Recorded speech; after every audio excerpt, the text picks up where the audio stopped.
Sir, I'm the skeptic. Sir, you about this fact that we should enhance our competence. So, how do you start this process? IIT is a beginning.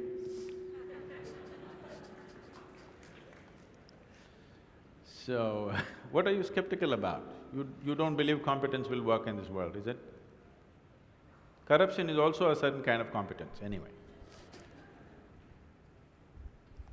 That was supposed to be a joke. Huh? That was supposed to be a joke. Okay, that's supposed to be a joke. So, now, how do I enhance my competence? See, let's say you want to run on the field, let's say you want to run a race, you want to run 100 meters. It is not running that you have to work on right now, you have to work on your legs and lungs and muscle and everything, isn't it so? So, if you want to become a great engineer, yes, definitely an institute like this is crucial on one level. But any number of people might have come here and gone, not all of them became great engineers. Though they might have produced hundreds of great engineers, still not all of them will become, simply because of their own individual attitudes and competence and whatever else, isn't it? So, whatever the institute can do for you, it is doing. One foremost thing that you need to do is to enhance your own physical and mental capabilities. Because if you want to be a good engineer, you need a working brain. Just having a degree of engineering may be a passport to a job, but it is not a passport to success, isn't it? So to have a working brain, which the engineering degree will not freeze. Usually lots of degrees, when people acquire degrees, they freeze their brains. They think they can… now they've finished using it and now they can rest it for the rest of their lives. It is not so.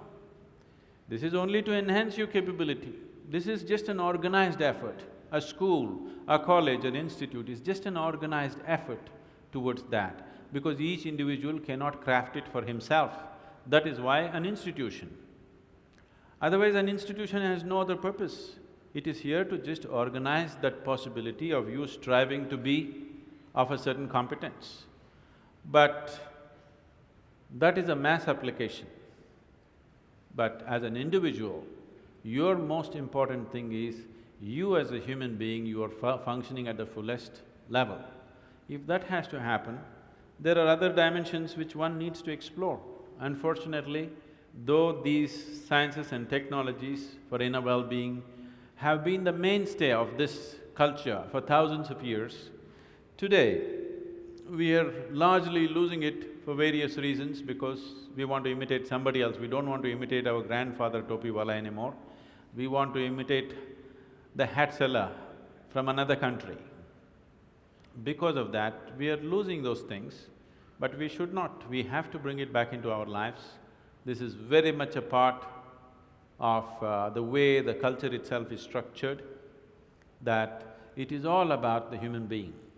See, this is the only culture which talks about, which even an illiterate person in this culture is aware of, that you can actually evolve to another dimension of existence.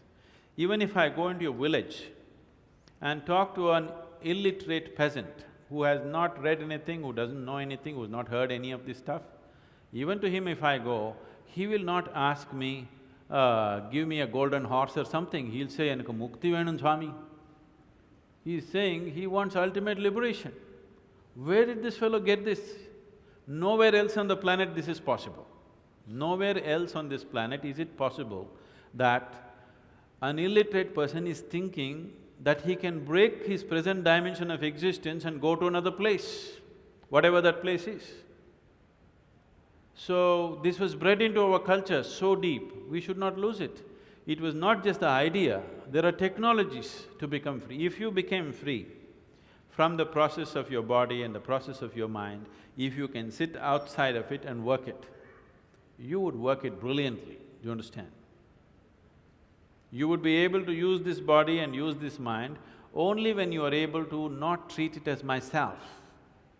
These are powerful instruments in your life. These instruments can be employed the way you want it. only when you have an outside access to it. Right now, you are a phenomenal computer, but you don't know where the keyboard is. When you can't think, you scratch this spot, that's not where it is. Do you see people? When they cannot think, they're thinking hard, they scratch here. It doesn't work like that.